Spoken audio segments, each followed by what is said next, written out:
रम्यशीर्षा देवं गौरीपुत्रं विनायकं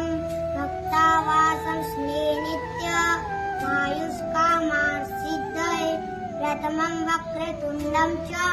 एकदन्तं द्वितीयकं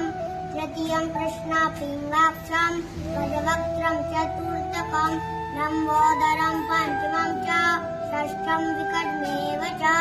सप्तमं विघ्नराजेन्द्रं धूम्रवर्णं तथाष्टमं नवमं बालचन्द्रं च दशमं तु विनायकम् एकादशं गणपतिं द्वादशं तु गजाननं द्वादशेतानि नामानि निसन्देहं यः पठेत् नरः न च विघ्नस्य